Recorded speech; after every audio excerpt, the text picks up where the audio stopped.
Assalamualaikum warahmatullahi wabarakatuh. My name is Najwa Aulia. My name is Hanifah Ramadhani. Okay, we're gonna talk about the sustainability reporting standards and frameworks. Sustainability reporting standards and frameworks. Sustainability reporting has become increasingly important for corporations, leading to the development of multiple standards and frameworks. These guidelines aim to improve consistency, comparability, and accountability of disclosures, while also influencing which issues receive attention. Standards such as the GRI or integrated reporting and SASP are among the most recognized, shaping how organizations report on environmental, social, and governance or ESG matters globally. First, we'll talk about the Global Reporting Initiative or the GRI.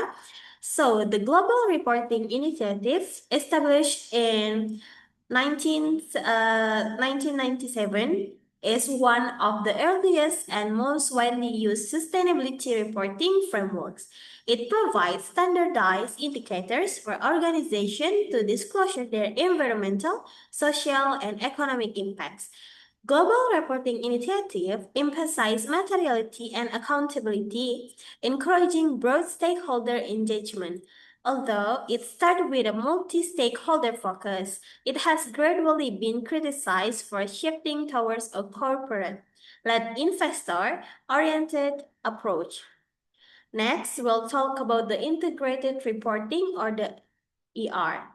Launched by the International Integrated Reporting Council in 2010, integrated reporting focuses on combining financial and non-financial information into a single report. Its key principle is integrated thinking, which helps organizations demonstrate how they create value over time using six forms of capital, which is financial, manufactured, intellectual, human, social, or relationship, and natural.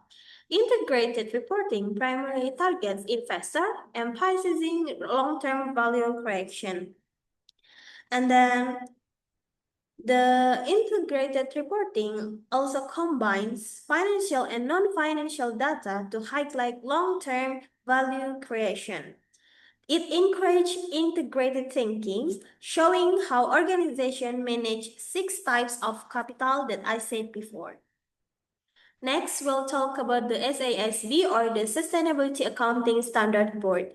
Formed in 2011 in the US, SASB or the Sustainability Accounting Standard Board develops industry-specific sustainability disclosure standard aimed at investors.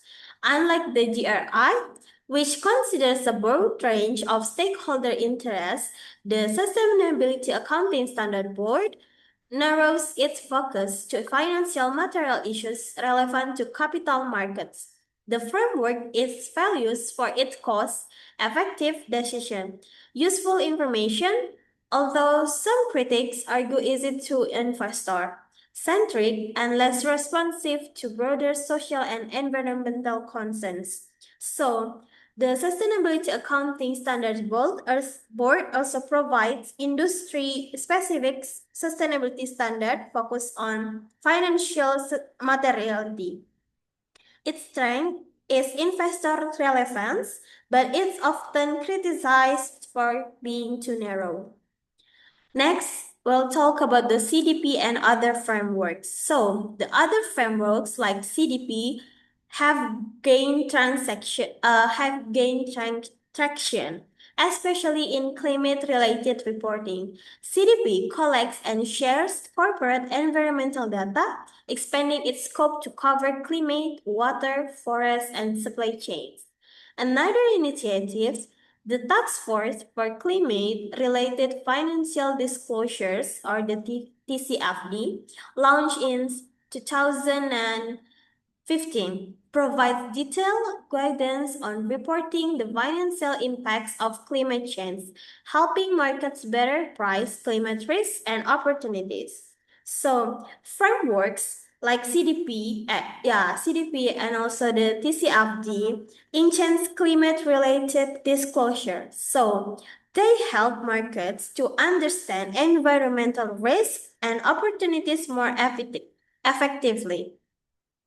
Next, we'll talk about the SDGs and sustainability reporting. So, the Unsustainability Development Goals, or the SDGs, have significantly influenced corporate sustainability reporting. Many organizations now align their strategies in disclosures with the SDGs, integrating them into planning and performance measurement.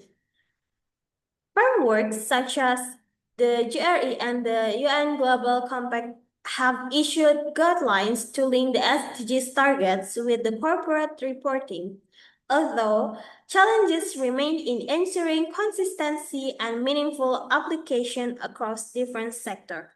So the UN SDGs shape corporate strategies and reporting alignment.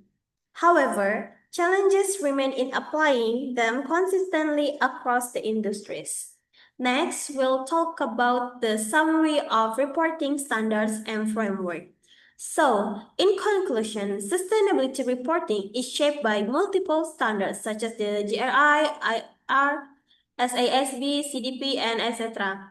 So, each with distinct focus.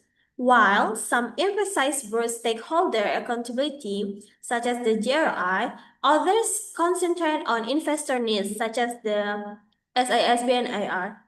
These frameworks often overlap and influence each other, but they also reflect political and institutional differences in how sustainability information should be disclosed.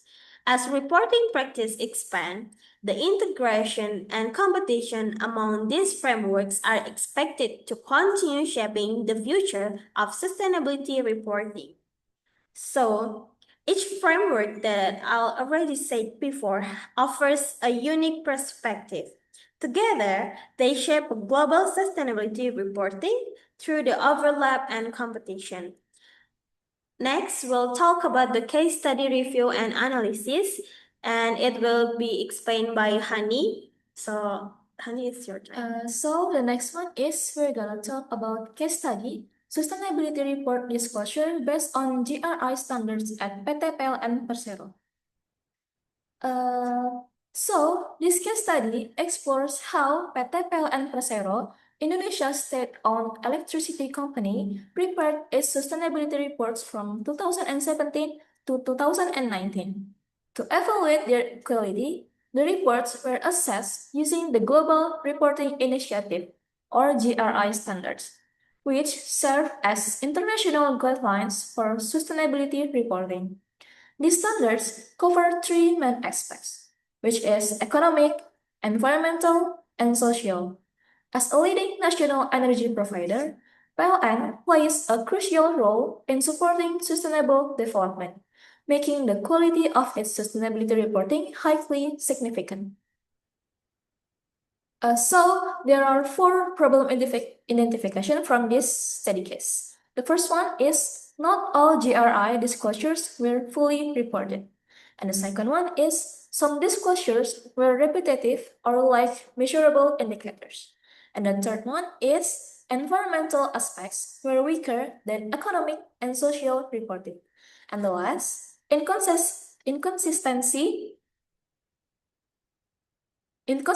across reporting years created transparency issues. And the next one is the case analysis. The evaluation showed that PLN's disclosure level varied each year. For example, in 2017, disclosure reached around 68% of GRI indicators. And then, in 2018, disclosure slightly improved to about 72%. And in 2019, disclosure decreased to around 70%. This shows that although PLN has adopted GRI standards, consistency is still a challenge. Social and economic reporting, such as customer service and employee welfare, was relatively strong. However, environmental aspects like emissions, renewable energy, and waste management were less detailed, indicating that PLN's reporting focused more on compliance than on long-term sustainability strategy. So, why is this case connected to our subchapter?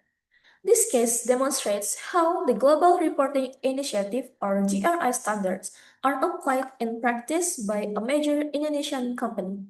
It shows the importance of international frameworks in ensuring accountability, comparability, and transparency in sustainability reporting. At the same time, it highlights the gap between global standards and what companies actually disclose, reminding us that reporting is not only about compliance, but also about building trust and long-term sustainability. So here is our critical recommendation. The first one is to strengthen environmental disclosure, especially on emissions and renewable energy. The second one is to use quantitative and measurable indicators to track progress. The third one is to standardize reporting practices to reduce inconsistency. And the fourth one is to provide internal training on GRI standards for reporting team and the last to explore integration with integrated reporting or ESSB standards to align with future global frameworks. In conclusion, the case of PTPLN shows that adopting GRI standards is essential for credible sustainability reporting, but implementation is not without challenges. While PLN has shown progress, particularly in economic and social aspects, its environmental reporting still needs significant improvement. The case highlights that frameworks like GRI are not only about compliance but also building transparency, accountability, and long-term trust with stakeholders. And for PLN, improving environmental disclosures and ensuring consistency will be key to strengthening its sustainability performance in the future.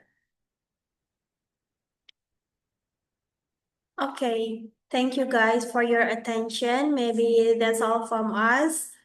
Wassalamualaikum warahmatullahi wabarakatuh.